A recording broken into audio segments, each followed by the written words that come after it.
ಮಂಗಳೂರು ಪಾಲಿಕೆಯಲ್ಲಿ ಕಾಂಗ್ರೆಸ್ ಶಾಸಕನಿಗೆ ಅದ್ದೂರಿ ಆಫೀಸು. ಪಾಲಿಕೆಯಲ್ಲಿ ಕಾಂಗ್ರೆಸ್ ಎಂಎಲ್ಸಿ ಐವಾನ್ ಡಿಸೋಜಾಗೆ ಐಷಾರಾಮಿ ಕಚೇರಿ ಇಂಟೀರಿಯರ್ ವರ್ಕ್ಗೆ ಪಾಲಿಕೆಯಿಂದ 60 ಲಕ್ಷ ಖರ್ಚಾಗಿದೆ. ಟೆಂಡರ್ ಪ್ರಕ್ರಿಯೆ ನಡೆಯದೆ 50% ಇಂಟೀರಿಯರ್ ವರ್ಕ್ ಪೂರ್ಣ ಆಗಿಬಿಟ್ಟಿದೆ. ಈ ಕಾಮಗಾರಿಗೆ ಪಾಲಿಕೆಯಲ್ಲಿ ಟೆಂಡರ್ ನಡೆದಿಲ್ಲ. ಗುತ್ತಿಗೆದಾರನಿಗೆ ಆರ್ಡರ್ ಕಾಪಿಯೇ ಬಂದಿಲ್ಲ. ಆದರೂ ಕಾಮಗಾರಿ ಆಗಿದೆ. ಪಾಲಿಕೆಯ ದುಂದು ವೆಚ್ಚದ ಬಗ್ಗೆ ಸಾಮಾಜಿಕ ಕಾರ್ಯಕರ್ತರು ಆಕ್ರೋಶವನ್ನು ವ್ಯಕ್ತಪಡಿಸ್ತಾ ಇದ್ದಾರೆ. ಈ ಬಗ್ಗೆ ಪಾಲಿಕೆ ಇಂಜಿನಿಯರ್ ಬಳಿ ಕೇಳಿದ್ರೆ ನಮಗೆ ವಿಷಯನೇ ಗೊತ್ತಿಲ್ಲ ಅನ್ನೋ ಉತ್ತರವನ್ನು ಬೇರೆ ಕೊಡ್ತಾ ಇದ್ದಾರೆ. ಅಭಿವೃದ್ಧಿ ಪ್ರಾಧಿಕಾರ ಉಪ ಆಯುಕ್ತ ಕೆಟಿ ಚಂದ್ರಶೇಖರಯ್ಯ ನೇತೃತ್ವದಲ್ಲಿ ಕಾಮಗಾರಿ ನಡೆದಿದೆ.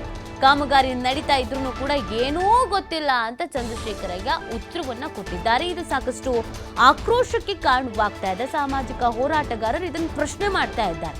ಅಧಿಕಾರಿಗಳಿಗೆ ಗೊತ್ತಿಲ್ಲದೆ ಹೇಗಿದೆಲ್ಲ ಆಗ್ಬಿಡುತ್ತೆ, ಅಧಿಕಾರಿಗಳಿಗೆ ಗೊತ್ತಿದ್ದು ಗೊತ್ತಿಲ್ಲ ಅಂತ ಹೇಳ್ತಾ ಇದ್ದಾರೆ ಅಂತ ಅಸಮಾಧಾನವನ್ನು ವ್ಯಕ್ತಪಡಿಸ್ತಾ ಇದ್ದಾರೆ.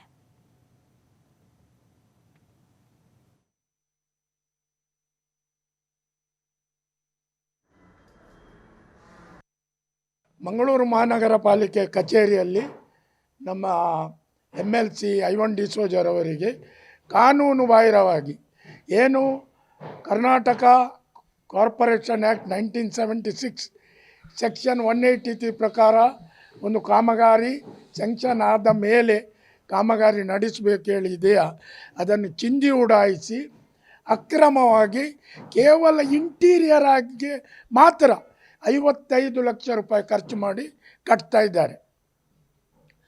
ಇಲ್ಲಿ ಮುಖ್ಯವಾಗಿರುವ ಪ್ರಶ್ನೆ ಅಂತ ಹೇಳಿದರೆ, ಇಲ್ಲಿ ಇದ್ದಂಥ ಆರೋಗ್ಯ ವಿಭಾಗವನ್ನು, ಆ ಆರೋಗ್ಯ ವಿಭಾಗದಲ್ಲಿ 10 ಮಂದಿ ಹೆಲ್ತ್ ಇನ್ಸ್ಪೆಕ್ಟರ್